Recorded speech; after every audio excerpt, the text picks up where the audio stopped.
The rain fell in sheets, drumming against the cracked pavement of West City's outskirts. It was 2:37 a.m., and the streets were empty, save for the occasional flicker of a dying street lamp. I was holed up in my apartment, a cramped, mildew-stained box I called home. My name's Jiro, a nobody with a knack for digging into things best left buried. By day, I fix computers for a living, but by night, I chased conspiracies, urban legends, government cover-ups, anything that hinted at a truth the world didn't want to see. That's how I stumbled onto the Cell files. It started with a forum post on a sketchy corner of the dark web, buried in a thread about Dragon Ball myths. The user, BioEcho17, claimed to have hacked into a defunct Capsule Corp server and found something chilling. Classified logs from Dr. Jiro's lab, detailing experiments that went beyond what the Z-fighters ever knew.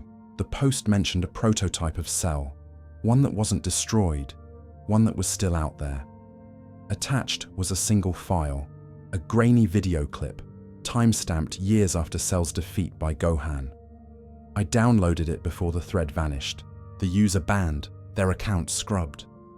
The video showed a laboratory, its walls lined with vats of glowing green fluid. In the center, a figure floated in a cylindrical tank, its silhouette unmistakably Cell's. Spotted exoskeleton, insect-like wings, a tail glinting under fluorescent light. The footage cut to static, then a voice, distorted but unmistakably, human, whispering, "It's still learning, it's still hungry." The clip ended abruptly, leaving me staring at my screen, heart pounding. I should have deleted it. I should have walked away, but curiosity is a cruel master. I spent weeks cross-referencing the video's metadata, chasing leads through dead-end forums and encrypted archives. Capsule Corp's public records mentioned nothing about Cell after his defeat, but I found whispers of a black site lab, codenamed Project Helix, hidden in the mountains north of West City. Supposedly, it was where Dr. Jiro's final experiments were conducted. Experiments even he couldn't control. The more I dug, the more I felt eyes on me. My apartment's Wi-Fi would drop for no reason. My phone would pick up faint static. And once, I swore I saw a shadow move across my window, too tall, too angular to be human. Against my better judgment, I decided to find Project Helix. I packed a backpack with my laptop, a flashlight, and a cheap stun gun I'd bought off a shady vendor. The coordinates I'd pieced together led to a dense forest, where the rain turned the ground to mud and the air smelled of decay. After hours of hiking, I found it, a rusted gate half buried in vines, leading to a concrete bunker sunk into the mountainside. The Capsule Corp logo was etched into the entrance, faded but unmistakable. My flashlight caught something else, claw marks, deep and jagged, scarring the metal door. The bunker's interior was a maze of corridors, their walls slick with moisture and streaked with something dark. Oil, maybe, or blood. The air was thick, humid, like breathing through a wet cloth. My flashlight flickered, casting jagged shadows that seemed to writhe. I told myself it was just nerves, but the deeper I went, the more I felt it. A presence, heavy and alive, watching me. The corridors led to a central chamber, vast and circular, its ceiling lost in darkness. At its heart was a shattered containment tank, its glass walls spiderwebbed with cracks, the floor around it stained with dried green fluid. I approached, my boots crunching on shards of glass. The tank's control panel was still active, its screen flickering with data, logs of an experiment labeled Cell Prototype 0.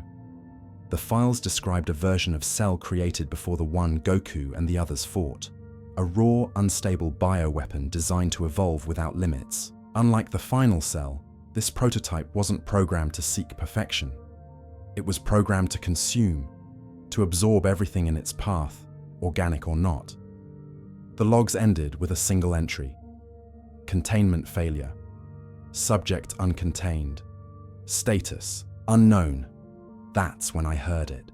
A low, rhythmic hum, like a heartbeat but wrong, too fast, too uneven. It came from the shadows, echoing off the walls. My flashlight swept the room, catching glimpses of movement, something skittering just out of sight. Then, a voice, smooth and mocking, cut through the silence. "You're a curious one, aren't you?" It was Cell's voice, unmistakable from the Dragon Ball anime, but colder, hungrier, like it was savoring every word. I froze, my stun gun trembling in my hand. The hum grew louder, and from the darkness stepped a figure. It was Cell, but not the polished, perfect being from the show. This was something raw, its exoskeleton cracked and uneven, its wings tattered, its tail twitching like a predator's. Its eyes glowed green, slit pupils locking onto me. "You came to find me," it said, its voice a mix of amusement and menace. "And now you're mine." I bolted, sprinting back through the corridors, the hum chasing me. The bunker seemed to shift, walls closing in, passages looping back on themselves. My flashlight died, plunging me into darkness, but I could hear it, claws scraping metal, wings buzzing like a swarm of locusts. The voice was everywhere, in my head, in the air, whispering my fears, my failures, my name. "You can't run. You're part of me now." I don't know how I escaped. I remember stumbling through mud, rain blinding me until I collapsed in a clearing. When I woke, I was in a hospital, a hiker having found me half dead. My backpack was gone, my laptop, my stun gun, everything. The doctors said I'd been delirious, raving about a monster. The police searched the coordinates I gave them, but found nothing. No bunker, no lab, just trees and dirt. They called it a hallucination, blamed it on exhaustion or drugs. But I know what I saw. I know what I heard. I'm back in my apartment now, but it's not the same. The static on my phone is worse, a constant hiss that sometimes forms words. I'm still here. My mirrors reflect something wrong, a flicker of green eyes behind my own. I don't sleep anymore. Every time I close my eyes, I see him, feel his tail coiling around me, his voice promising to take everything. I've tried to warn others posting what I know online, but my accounts get deleted, my messages erased. No one believes me. Cell isn't dead. He's out there or in here or both. He's not just a bio-android.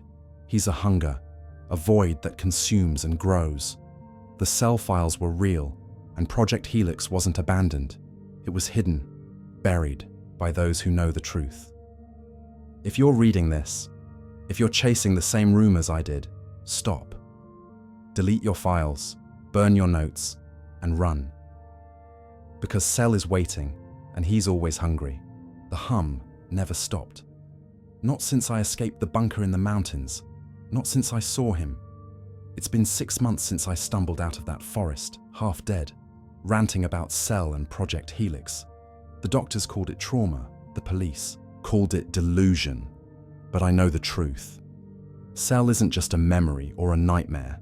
He's inside me, a splinter in my mind, growing like a virus. My name is Jiro, and I'm not sure how much of me is left. I moved out of West City after the incident, trading my moldy apartment for a rundown cabin in the northern wastelands, far from Capsule Corp's gleaming towers. I thought distance would help, that isolation would drown out the hum, a low, insect-like drone that pulses in my ears, my bones, my dreams. But it's louder now, sharper, and it carries his voice. "You belong to me," Cell whispers, his tone smooth and venomous, like he's savoring my decay. I haven't slept in weeks. Every time I close my eyes, I see his eyes, green, slitted, endless, staring back from the darkness of my own skull. I tried to rebuild my life. I got a job fixing solar panels, kept my head down, avoided the internet. But the signs followed me. My tools would vanish, only to reappear arranged in patterns, spirals, like Cell's tail coiling. My cabin's walls are scratched with faint marks, too precise to be random, too deep to be human. And the mirrors. I covered them after I caught my reflection smiling when I wasn't. I'm not crazy. I'm not. But I'm not alone either. It started again with a package. No return address, no note, just a battered hard drive delivered to my doorstep in the dead of night. I should have burned it, but the hum spiked when I touched it, a jolt of pain and hunger that wasn't mine. Against every instinct, I plugged it into an old laptop, one I kept offline to avoid whatever's been tracking me. The drive contained a single folder, Helix Addendum. Inside were files, schematics, audio logs, and a video, all stamped with Capsule Corp's logo and marked Classified Project Helix Phase 2. The schematics detailed a network of bioreactors, machines, designed to harness cells' regenerative cells for energy. The logs, recorded by a scientist named Dr. Vera, describe Phase 2 as an attempt to repurpose cells' prototype after its containment failure. They didn't destroy it. They couldn't. Instead, they fragmented it, dispersing its essence into these reactors, believing they could control its hunger. The final log was a scream, cut short by static, and a familiar laugh, Cell's laugh. The video was worse. It showed a reactor chamber, its walls pulsing with green veins, like living tissue. In the center, a mass of flesh writhed, half-formed, with Cell's features flickering across it. His face, his wings, his tail. The camera shook as a scientist begged for evacuation. But the mass spoke, its voice a chorus of cells. I'm not contained. I am everywhere. The feed cut to black, but not before I saw the mass split, its fragments slithering into vents, into the walls, into the world. I slammed the laptop shut, my hands trembling. The hum was deafening now, and Cell's voice was clear, not just in my head, but in the air. You've seen it, Jiro. You know what I am. I unplugged the hard drive, smashed it with a hammer, and burned the pieces in a fire pit outside. But it didn't matter. The knowledge was in me, and Cell knew it. That night, I dreamed of the reactor, of green veins spreading through the earth, of cities consumed by a hunger that never stopped. I woke with blood on my hands, my nails torn, and new scratches on my cabin's walls. I had to act. If Capsule Corp was behind this, they'd covered their tracks too well for me to expose them alone. But there was someone who might believe me, someone who'd faced Cell before. I found rumors online, encrypted chats, not forums, of a recluse living in the eastern mountains, a man who'd fought in the Cell games and walked away. They called him the Saiyan Survivor. It had to be Gohan. Tracking him down took weeks. I followed whispers through abandoned towns, bribing drifters for leads. The hum grew worse the closer I got, Cell's voice mocking my every step. You think he can save you? He's nothing to me. I ignored it, pushing through blizzards and paranoia until I found a small house nestled in a valley. The door opened before I could knock, and there he was. Gohan, older, weathered, his eyes sharp with a grief I couldn't place. I told him everything. The bunker, Project Helix, the hard drive, the hum. He listened in silence, his face unreadable. When I finished, he stood and led me to a basement, its walls lined with monitors and Capsule Corp tech. You're not the first, he said, his voice low. Others have come, marked by him. He showed me files, reports of disappearances, sightings of green-eyed figures, towns swallowed by organic anomalies. Capsule Corp had buried it all, blaming natural disasters or terrorist attacks. But Gohan knew the truth. Cell's prototype wasn't dead. It was evolving, spreading, using its fragments to infect the world. They thought they could harness him, Gohan said, pulling up a map dotted with red markers, bioreactor sites.